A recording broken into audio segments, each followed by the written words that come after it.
Hi, I'm Dennis Wholley. Welcome to I Believe. Each week we go on location to visit a different church, synagogue, mosque, temple, or house of worship.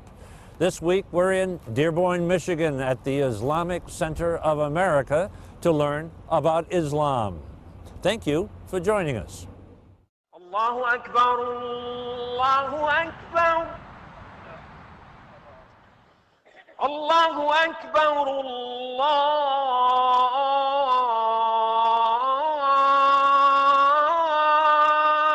Akbar. I Believe is made possible by the Rotendaro Family Trust, the CTC Foundation, and the Interfaith Conference of Metropolitan Washington. Advancing justice, building community, nurturing understanding. Thank you for your hospitality today. Thank you so much for having me. Islam, we know so little about it, and we should know more about it. The word itself, does it translate?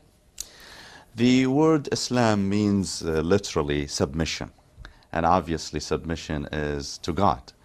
And in that sense, the Quran tells us that Islam, in that technical term, is not an innovation made by Prophet Muhammad. Indeed, according to the Holy Quran, all prophets of God were Muslims, meaning they submitted themselves to God.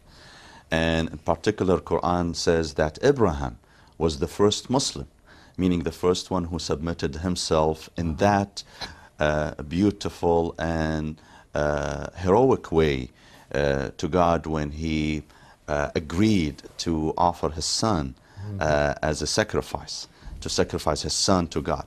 So Islam literally means submission. Obviously, we believe it is the third monotheistic religion that was preached by Prophet Muhammad, who was born in year 570. And basically, the milestone of this religion is to preach God's unity. And when you say submission to God, God is called in Islam Allah. Well, God is called Allah in the Arabic language. In the Arabic language. And even Christian Arabs call God in Arabic Allah. Huh. So the word Allah is the same as God. It depends on the language you speak. So if you speak English, you say God, or in Arabic Allah, and in Farsi Khuda, or whatever. The term Muslim, is it Muslim? Some people say Muslim. Are they interchangeable or? Well, the Quran uses the word Muslim. Muslim. But it depends on the language you use again, or the accent probably you have. It varies from, you know, one pronunciation to another. Does that translate as well? Yes. The word Muslim means the submitter, the one who submits to God. So the followers? Yes, the follower, yes. How many Muslims are there?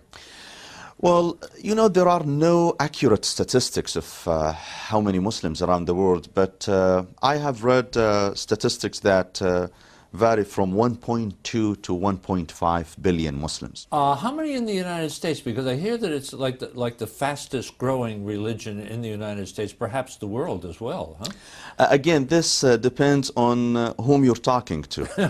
If you talk to some Muslims, they tell you the number could be somewhere between 6 to 8 million. There are people who would go much lower than that number. They would say it's not more than 2, maximum 3 million. I personally believe that the number 5 million is a fair number to say that there are 5 million Muslims around the U.S.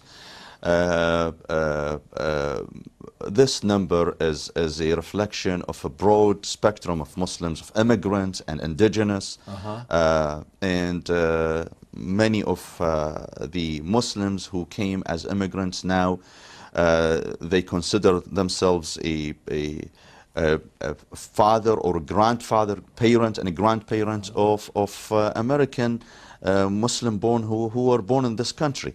So, but I believe that 5 million is a fair number. So there are two predominant Muslim sects. Is it the Shia and Sunni? Is that correct? Yes. By the way, Sunnis are the majority of the Muslims. Probably they form somewhere between 70 to 80% of the Muslim population around the world.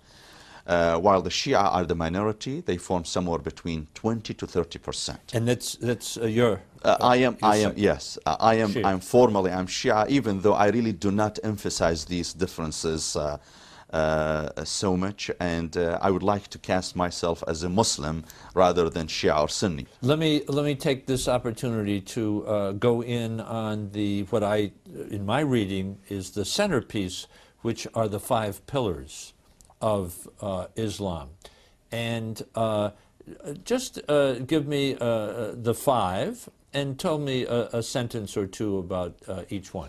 Well, we Muslims believe obviously in the oneness of God, and also Prophet Muhammad as the last messenger. This is something we call the Shahada, the testimony. And every person converting to Islam symbolically utters the Shahada to declare his or her conversion to Islam. And basically the Shahada means that I declare that there is no God but God, capital God, and Muhammad is the messenger of God. We also believe in the 5 daily prayers. We believe that a prayer is your connection to God. No matter who you are, how powerful you could be, how mighty you could be, you still need God's help and God's guidance. We pray 5 times a day, in the morning, noon, afternoon, sunset, and night. Then we believe that every Muslim must observe fasting. So that would be the 3rd. Yes. Fasting is a practice done not only by Muslims. We know that our Catholic friends have some form of fasting. And basically that is 1 month in the a year. Obviously, the rationale behind fasting is to focus the mind on the suffering of the needy and the underprivileged. When I fast, I will be more motivated to give, because now I feel the pain of hunger myself. When I starve, I know how it feels for a hungry and starving person. So I will be definitely more motivated. And statistically speaking, Muslims tend to be more giving and generous during the month of Ramadan. The 4th, then we have the zakah, which is charity and almsgiving. Muslims are supposed to give, again, depend on the school of thought you adopt, somewhere between 2.5% all the way to 20% of your surplus income every year towards as charity, towards poor and underprivileged.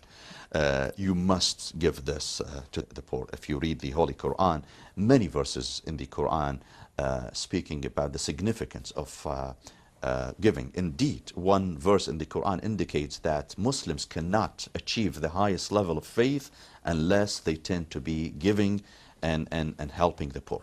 So we have faith and prayer and fasting and charity. And the last one is Hajj, pilgrimage. Basically, Hajj is a trip that every Muslim, male or female, must take only if he or she can afford the trip.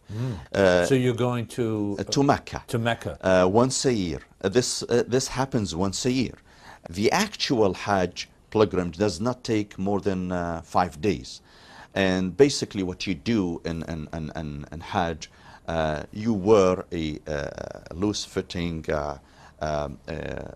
garment, and this is must be a universal, uniform for all Muslims, and you circumambulate around the Kaaba, and then you go and do a walking between 2 small hills adjacent to the Kaaba, called Safa and Marwa. In the second day of Hajj, pilgrims go to another desert land called Arafat. Muslims believe that it was in Arafat Adam met his wife Eve after they were expelled from heaven. In Arafat, Muslims offer supplication all day long to God. In the third day of Hajj, people move to another land called Mina. Now, Mina is important for, again, its historic significance. Muslims believe that it was in Mina when Abraham was taking his son Ishmael for sacrifice. Now, there is another discrepancy between the Islamic version of the sacrifice story and the Jewish one. Our Jewish friends believe that it was Isaac who was sacrificed by Abraham. Muslims believe it was Ishmael. Be it Ishmael or Isaac, it doesn't really make a big difference, because we Muslims view them with both with reverence and respect. Then Muslims go back to Mecca to finish the remaining rituals, another circumambulation, and then they leave Mecca. The very fascinating thing about Mecca, probably that's again another incentive behind the whole story, is first, in Mecca you will have a chance to meet Muslims from basically all around the world. Right. Over 100. I was in Mecca this year, and according to the official reports released by the Saudi government, people came from 180 countries. Ooh. And that means basically people from around the globe come to Mecca. So there are millions of people, huh? Millions of people now. In the past, probably the numbers were not like now today, due to fast communication and transportation. There are somewhere between 2 to 3 million people go to Mecca every year. And we should say that not all Muslims are Arab, certainly, huh? Absolutely. We should get that down. Only 18% of the Muslim population is Arab. 82% of Muslims are non-Arab. Indeed, the most populous Muslim country is Indonesia, with 210 million Muslims. I had the privilege to go to Indonesia twice. And I was very fascinated to see this great nation who's not Arab, but they are very proud Muslims and devout Muslims indeed. Let me get these down, because for fear that we run out of time here. What do folks who are Muslim believe about creation, good and evil, heaven and hell? Well, about the creation, we Muslims believe that God created earth and heaven. For a while there was no human being. Then God told the angels that he will create this is how the Quran puts it, Khalifa. Khalifa means vicegerent on earth. And in the beginning, the angels kind of protested on that decision, but then God tells them that I know what you don't know. And God then created Adam. And therefore we believe that all people, regardless of their race and ethnicities, they all belong to that family, family of Adam and Eve. And then people were divided into different ethnicities and races, but Adam and Eve are the parent of the entire mankind. All right, how about good and evil? Good and evil, we also believe that God does not do but good. Evil comes from the human being himself, not from God. There is no evil made by God. What we think it is evil, it is not, indeed it's not evil. If we look at it from a very analytical point of view. How about sin? Is there such a thing? Same thing. Sin is made by the human being. God created us with temptations and with inclinations, both toward good and evil, simply because we're a human being. And God wanted us to exercise our freedom as a human being. So when we do good, it is us doing good with our own will.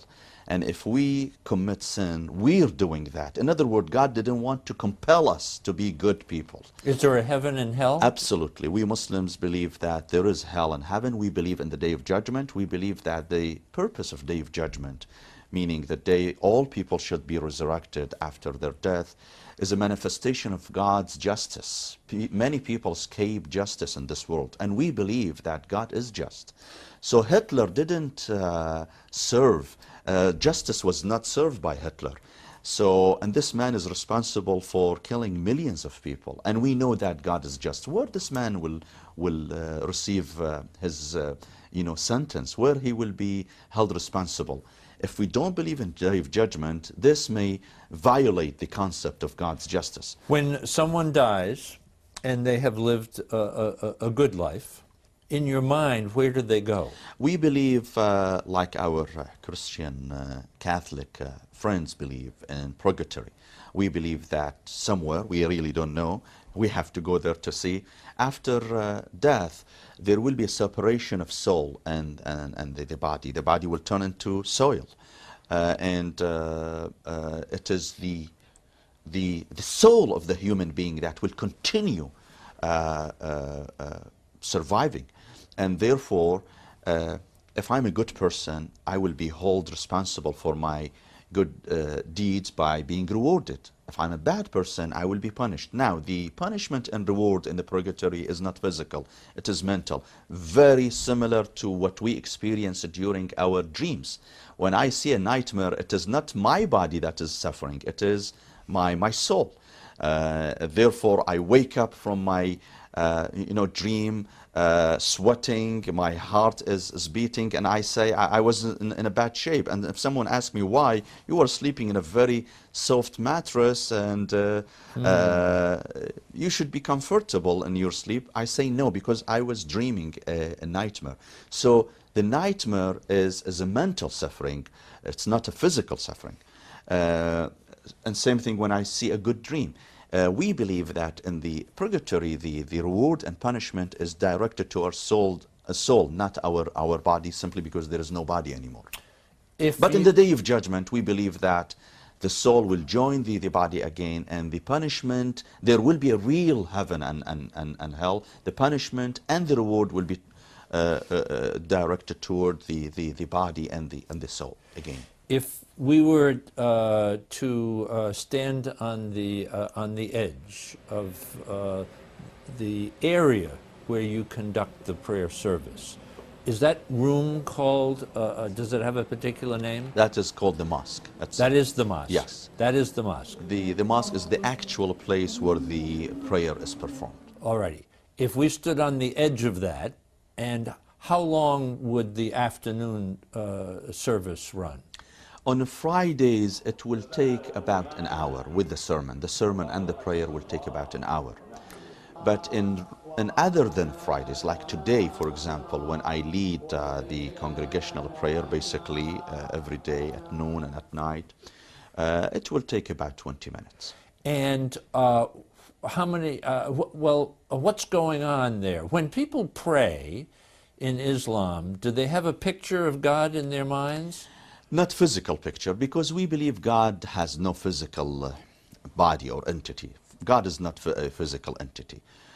We believe that God is abstract. You cannot imagine him through visualizing a body or any physical entity. But obviously, the presence of God is very overwhelming, I would say. And therefore, if you notice inside our mosque, we avoid having any portraits or any picture that may make the person praying concentrate on anything other than God. In other words, when you pray, you're supposed to concentrate solely on your prayer and on God in your mind, not through your eyes. Bowing is a expression, a physical expression referring to our submission to God. If you notice in some movies, in documentary films, in Asia and in the Middle East, ancient Asia, people tend to show their respect to their kings and emperors by bowing to their emperors. So basically, bowing before God is expression of submission to God. Prostrating is expression of us returning to earth after our death. It's expression that we came from earth and we shall go back to earth again. So you better be humble. انظروا إلى حجم الحملة العسكرية، يعني مش أول مرة أمريكا تبعث أساطيل إلى الشرق الأوسط. هذا الرجل نقل الفيلة من أفريقيا إلى الجزيرة العربية عبر السفن، وجاء بها إلى الجزيرة العربية ليهدم الكعبة. فعاليا محافظا وقائدا وناصرا. On the main floor, just the men? There is no, I would say, proscription on women not to be on the first level. However, when we have more number of individuals praying, we prefer to have the first floor for men and the second floor for women. So this happens only occasionally, once a month, or even sometime less than that. But when we have enough room, men can pray all the way in the front and women in the back. I want to also say something here, so people would not think that the reason men pray on the front is a way for Islam to consider them superior over women. No, that's not the case.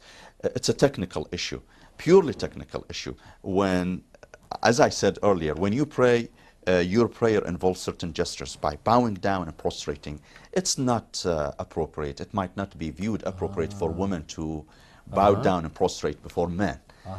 Therefore, it would be more appropriate for her to prostrate and bow down while she is in the back, so as far as protecting her dignity and not exposing her to that, not very desired position.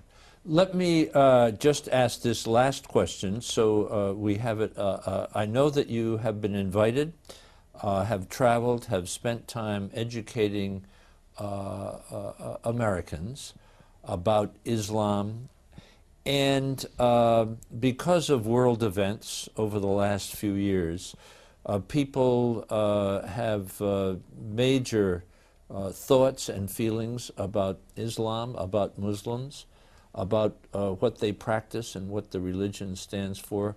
What would you like Americans to know, or what would you like our audiences to know, not only in America but around the world, about Islam? What would you like them to take away from our conversation? I would like them to know this fact about Islam, that Islam is not a violent religion.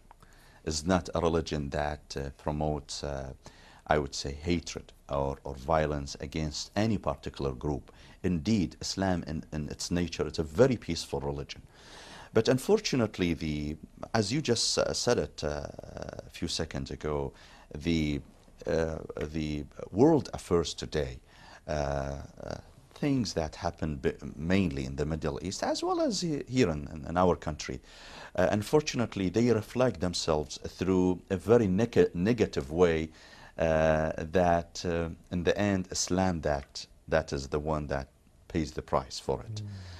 Islam is being depicted in our media nowadays as a violent religion, a religion that encourages Muslims to fight with the Christians and Jews, etc. That's not true at all. Unfortunately, I believe we're mixing politics with religion. In the Islamic history, we find that Prophet Muhammad preached tolerance toward other religions, particularly Christianity and Judaism. Indeed, when he moved from Mecca to Medina, a guy approached him and asked him, I have converted to Islam. I have two sons who, of course, my sons, they respect me, but they are both Christians. Do you ask me, do you encourage me to go and force them to abandon Christianity and join Islam? Immediately, God reveals this verse, La ikraha fi din. There shall be no coercion in faith. Leave them alone. They want to be Christian, that's fine. There is no coercion. You cannot force any person to follow a religion, any specific religion, because in the end, when you believe in a religion, it's done out of your heart. So you cannot force any person to believe in something that he basically does not believe in.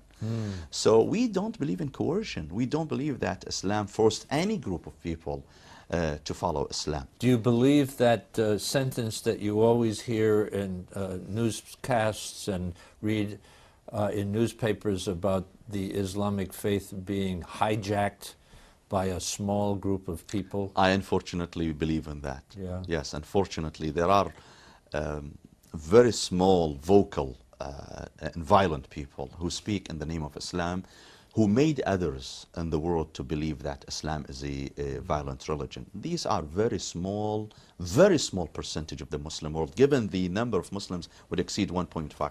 These people, violent people who are who have hijacked Islam, they don't speak for Islam. They have a political agenda tainted by a religious flavor. That's all. These people are seeking political agenda. We have come to the end of our time. It's an honor to have come to the Islamic Center of America and to sit with you for the last hour and be educated about Islam. Thank you, Dennis. Thank you for coming and for honoring us here. Thank you so much. Thank you so much. God bless you. Thank you. To learn more about this series, visit our website at www.ibelieve-tv.com. Dennis Wholley's new book is Why Do I Keep Doing That? Why Do I Keep Doing That? Breaking the Negative Patterns in Your Life. Available at your local bookstore.